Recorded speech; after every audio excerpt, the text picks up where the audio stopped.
अस्सलाम वालेकुम नाजरीन, सईद बलोच एक नई वीडियो के साथ आपकी खिदमत में हाजिर है। नाजरीन, ईद उल फित्र गुजर चुकी है और बज़ाहिर ऐसे लगता है कि पाकिस्तान तहरीक इंसाफ ने ईद के बाद सियासी माहौल गरमाना शुरू कर दिया है। गुज़श्ता रोज़ आपको पता है बलूचिस्तान के ज़िला पिशीन में PTI समेत 6 जमाती जो अपोजिशन अलायंस है उसने एक बड़ा कामयाब जलसा किया। और उस जलसे में ये भी कहा गया कि अब बहुत जल्द पंजाब के अंदर भी जलसों का बाकायदा आगाज़ किया जाएगा।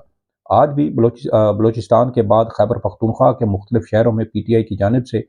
जलसे किए गए। बज़ाहिर ऐसे लगता है कि PTI ने एक बार फिर जो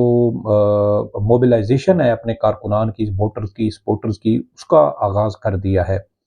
और इसके अलावा जो भारत का एक बार फिर पाकिस्तान पर हमला भारत की जानिब से किया गया, एक और वार पाकिस्तान पर किया गया है। और इससे पहले भी आपको पता है कि जो बरतानवी अखबार है वो ये खबर दे चुका है कि भारत पाकिस्तान में 20 शहरियों के कत्ल में मुलविस है। और इसी हवाले से एक और बड़ा अफसोसनाक वाक़या आया, आज लाहौर में पेश आया, उसकी तफसीलात आपके साथ शेयर करेंगे और ये भी आपको बताने की कोशिश करेंगे कि क्या इन हमलों में अंदरूनी तौर पर भी कुछ अनासर हैं जो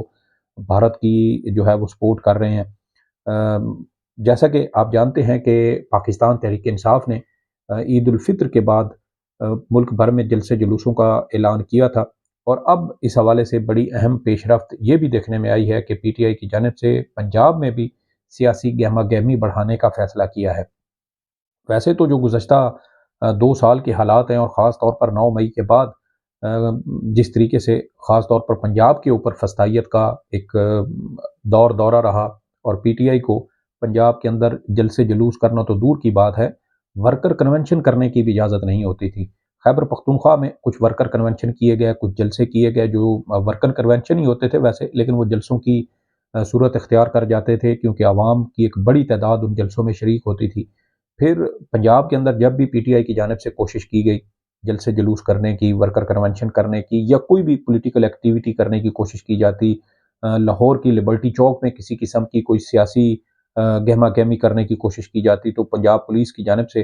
फौरी तौर पर पकड़ दकड़ शुरू कर दी जाती, सियासी रहनुमाओं की गिरफ्तारियाँ होती, कारकुनान की गिरफ्तारियाँ होती, यूनियन कौंसल लेवल तक लिस्टें फराहम कर दी जाती थी और खौफ व हरास पैदा करने की कोशिश की जाती थी ताकि पंजाब के अंदर PTI किसी किस्म की सियासी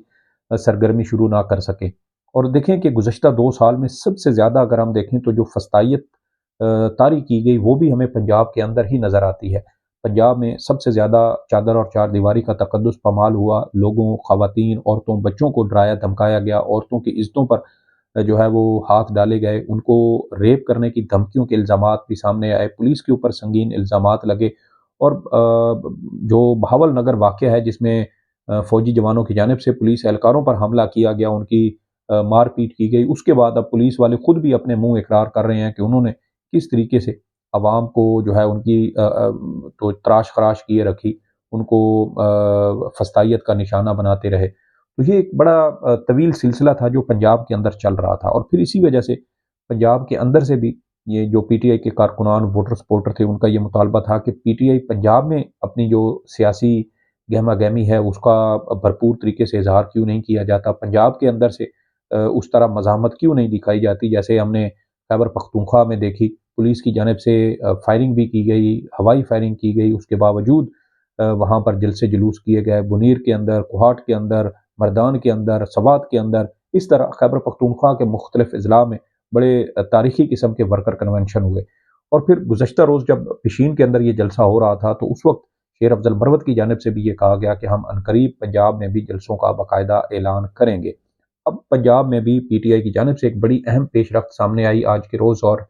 PTI के रहनुमा हम्माद अज़हर की जानिब से एक कमेटी तश्कील दे दी गई है। इस कमेटी में तमाम अफराद पंजाब से ताल्लुक़ रखने वाले हैं और 21 अप्रैल के बाद PTI पंजाब के मुख्तलिफ शहरों में जलसों का बाकायदा आगाज़ करेगी। और ये जो तकरीबन 25 रुकनी कमेटी है, इस कमेटी में मुख्तलिफ जो पार्टी रहनुमा हैं, सेनेटर्स हैं, MNAs हैं, इसके अलावा जो नॉन इलेक्टेड हैं या जिनको ज़बरदस्ती आम इंतखाबात में हरवाया गया वो रहनुमा भी, वो उम्मीदवार भी शामिल हैं और काफ़ी अच्छे नाम हैं। वो भी तफसीलात जो हैं वो मैं आपके साथ शेयर करता हूँ। और ये कमेटी 21 अप्रैल के बाद पंजाब के अंदर PTI के जलसों के हवाले से जो तमाम तर इंतज़ामात किए जाएंगे और जो उसकी हिकमत अमली होगी वो भी तरतीब देगी। जो कमेटी बनाई गई है उसमें रिहाना डार साहिबा हैं, मेहर बानो कुरैशी हैं, ज़रताज गुल हैं, सिमाविया ताहिर हैं, कंवल शोज़ेब हैं, हाफिज़ हामिद रज़ा हैं, मुनस इलाही हैं, मेजर ताहिर सादिक हैं, शेख वकास अकरम हैं, आमिर डोगर हैं, सलमान अकरम राजा हैं, जुल्फ़ी बुखारी, ज़ैन कुरैशी, अहमद चट्ठा,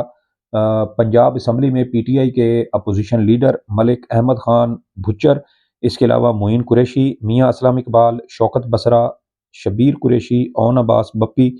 राय हसन नवाज़, महर अब्दुल सत्तार, जो ओकाड़ा से ताल्लुक़ रखते हैं और ओकाड़ा मिलिट्री फार्म्स के हवाले से इनकी जो जिद्दोजहद है वो सुनहरे हरूफ में लिखी जानी चाहिए। इन्होंने पीटीआई ज्वाइन की और गुज़श्ता दिनों इनको पंजाब में पीटीआई का डिप्टी सेक्रेटरी जनरल गालबन नाम जो है वो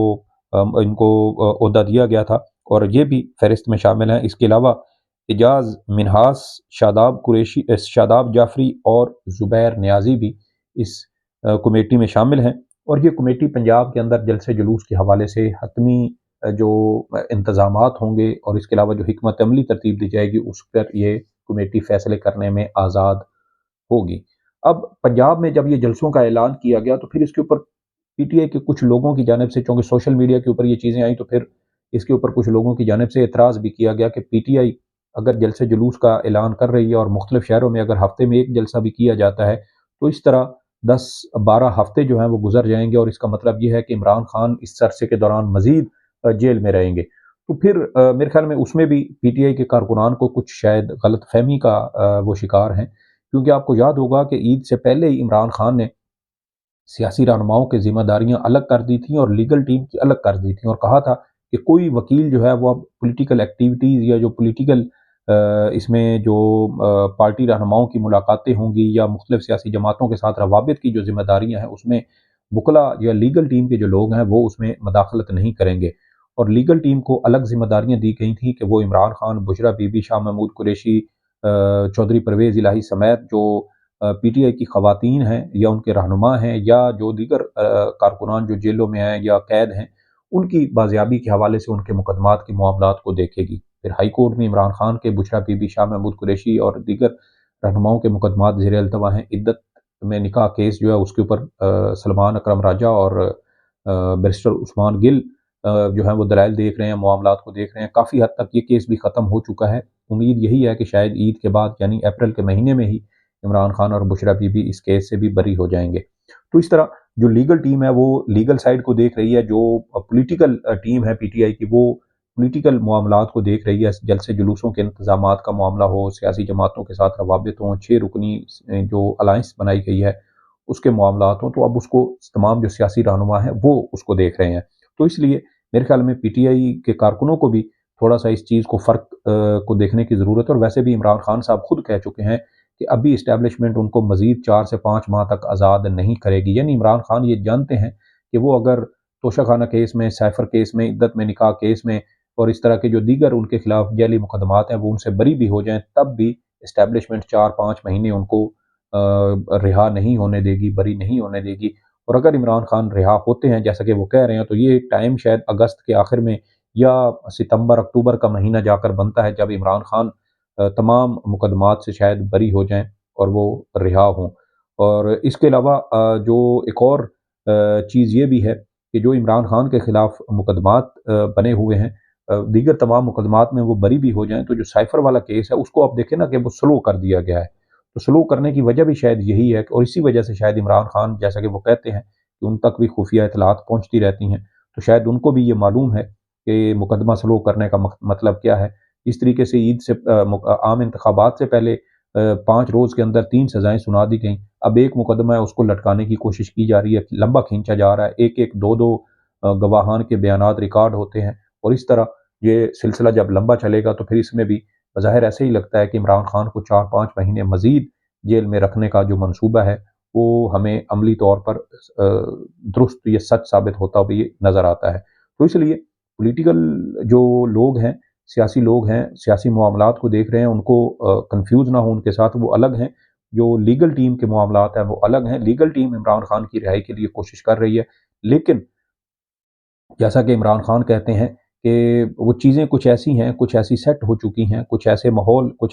माहौल ऐसा बन चुका है کہ وہ شاید اس وقت سے پہلے اگر لیگل ٹیم چاہے بھی صحیح، عمران خان چاہیں بھی صحیح، تو شاید وہ رہا نہ ہو سکیں، وہ بری نہ ہو سکیں۔ بہرحال دیکھنا یہ ہے کہ آنے والے دنوں میں اس حوالے سے بھی کیا پیش رفت ہوتی ہے۔ دوسری جو اہم خبر ہے وہ یہ ہے کہ آپ کو پتہ ہے کہ گزشتہ دنوں برطانوی اخبار دی گارڈین کے مطابق ایک خبر سامنے لائی گئی تھی، جس میں یہ کہا گیا تھا کہ بھارت گزشتہ 4 سال میں 20 پاکستانیوں کی ٹارگٹ کلنگ میں ملوث ہے۔ اس کے علاوہ بھارتی وزیر دفاع راجناتھ سنگھ نے بھی اس بات کا اعتراف کیا ایک انٹرویو کے دوران کہ بلکہ انہوں نے یہ بھی کہا کہ ہم مزید لوگوں کو بھی اس حوالے سے ٹارگٹ کریں گے۔ پھر پاکستان کا بھی اپنا بیان موجود ہے کہ جو حالیہ ٹارگٹ کلنگ ہو رہی ہے اس میں بھارت کے ملوث ہونے کے شواہد ہیں، یعنی گزشتہ 4 سال میں ہمارے 20 شہری قتل کر دیے گئے اور ہمارے حساس ادارے، انٹیلیجنس ادارے، ہمارے قانون نافذ کرنے والے ادارے اس کے اوپر مکمل طور پر خاموش رہے، چیزوں کو دبانے کی کوشش کی گئی۔ ہمیں یہ بھی نہیں بتایا گیا کہ ان کے پیچھے براہ راست بھارت ملوث ہے، جو ایک ایک کر کے ان شہریوں کو چن چن کے قتل کروا رہا تھا۔ یہ تمام جو ٹارگٹ کلنگ ہے یہ صرف ایک صوبے یا ایک شہر میں نہیں ہوئی، اس میں کراچی میں بھی قتل و غارت ہوئی، اس میں لاہور میں بھی ہوئی اور اس طرح دیگر شہروں میں بھی یہ لوگ قتل کیے گئے۔ دوسری جانب آپ دیکھیں کہ کینیڈا کا ایک شہری قتل ہوا، اس میں بھارت پر الزام لگا اور کینیڈا نے بھارت کے خلاف زمین آسمان ایک کر دیا، فرانس، یورپ، امریکہ سب کو ساتھ ملا لیا اور بھارت کے اوپر دباؤ ڈالا۔ لیکن دوسری جانب ہمارا المیہ دیکھیں کہ آج لاہور میں جو ہے وہ 21ویں بندے کے اوپر حملہ کیا گیا، اس کو 3 گولیاں ماری گئیں اور وہ زخمی ہے، ہسپتال میں ہے۔ اس کے گھر میں 2 لوگ داخل ہوئے، ایک نے ہیلمٹ پہن رکھا تھا، دوسرے نے ماسک کیا ہوا تھا، اوپر والی منزل پر گئے اور وہاں عامر تانبا کے اوپر 3 گولیاں چلائی گئی۔ عامر تانبا کے بارے میں یہ بتایا جاتا ہے کہ جب 2013 میں لاہور کی کوٹ لکھپت جیل میں بھارتی جاسوس سربجیت سنگھ کے اوپر حملہ ہوا تھا، تو جن 2 افراد نے حملہ کیا تھا ان میں ایک عامر تانبا تھا اور دوسرا مدثر نام کا جو ہے وہ شخص شامل تھا۔ عامر تانبا کے بارے میں یہ بھی بتایا جاتا ہے کہ وہ گزشتہ جو ہے وہ کچھ ہی ٹائم پہلے وہ جیل سے رہا ہو کے آئے تھے اور ان کو قتل کی دھمکیاں مل رہی تھیں۔ تو یہاں سے بھی ہمیں ایک شکوک تو یہ بھی پیدا ہوتے ہیں کہ بھارت کو کیسے پتہ چل جاتا ہے کہ کون شخص کہاں پہ ہے، کس جگہ پہ ہے۔ یعنی لوگوں کو اتنا بھی معلوم تھا کہ عامر تانبا اپنے گھر کے اوپر والے فلور پہ اور وہاں پر اس کو گولیاں ماری گئی۔ تو اس سے ایک بظاہر یوں ایک تاثر یہ ملتا ہے کہ بھارت کو پاکستان کے اندر سے بڑی حساس قسم کی انٹیلیجنس مل رہی ہے، معلومات مل رہی ہیں کہ کون سا شخص کہاں پر کس جگہ پر ہے، اور پھر اس کے اوپر حملہ کیا جاتا ہے اور وہ حملہ کارگر ہو جاتا ہے، اس شخص کے بچنے کے امکانات نہ ہونے کے برابر ہوتے ہیں اور وہ 20 قتل جو ہے وہ اب تو رپورٹ ہو چکے ہیں۔ آج 21واں حملہ کیا گیا۔ بھارت ہمارے اندر گھس کے ہمارے لوگوں کو مار رہا ہے اور ہمارے سیکیورٹی نافذ کرنے والے ادارے، پولیس ہو، فوج ہو، وہ آپس میں لڑ رہے ہیں، ایک دوسرے کے اوپر حملے کر رہے ہیں، ایک دوسرے کی مار پیٹ کر رہے ہیں اور ہم دنیا میں تماشا بن چکے ہیں۔ تو یہاں سے بھی ہماری جو ریاست کی غیر سنجیدگی ہے اس کا بھی ایک عنصر ہمیں نظر آتا ہے۔ لیکن دیکھنا یہ ہے کہ کیا پاکستان اس حوالے سے بھی کوئی خاص اقدام کرتا ہے، کیونکہ سربجیت سنگھ پر جب حملہ ہوا تھا تو پھر اس میں ایک اور فرد بھی ہے، اب وہ بھی دیکھنا ہے کہ کیا وہ رہا ہو چکا ہے، جیل میں ہے اور اس کی بھی جان کو خطرہ ہو سکتا ہے۔ یعنی بھارت یہ کوشش کر رہا ہے کہ جو بھی اس کے لوگوں یا اس کے جاسوس کے اوپر حملوں میں ملوث تھا یا کسی طرح سے اس کے مفادات کے لیے خطرہ ہے، بھارت ان لوگوں کو چن چن کے پاکستان کے اندر قتل کر رہا ہے اور پاکستان کے ریاستی ادارے اس کے بارے میں کچھ بھی کرنے سے قاصر ہیں۔ واقعہ ہو جاتا ہے، بندہ مر جاتا ہے، پھر جو ہے وہ تھوڑی سی بھاگ دوڑ دکھائی جاتی ہے، پھرتیاں دکھائی جاتی ہیں اور چند روز کے بعد فائل دب جاتی ہے۔ یہی پچھلے 4 سال سے ہوتا آیا ہے اور شاید اب آئندہ بھی یہی ہوتا رہے گا۔ اللہ جانے کہ شاید پاکستانیوں کا خون بہت سستا ہے کہ اس کے اپنے لوگ بھی اپنے پاکستانیوں کے خون کی کوئی قدر نہیں کرتے۔ ایک وہ کینیڈا ہے کہ ایک شہری کے لیے انہوں نے زمین آسمان ایک کر دیا تھا۔ تو یہ کچھ تفصیلات تھیں جو آپ کے ساتھ شیئر کرنا تھی۔ سعید بلوچ کو اجازت دیں، اللہ حافظ۔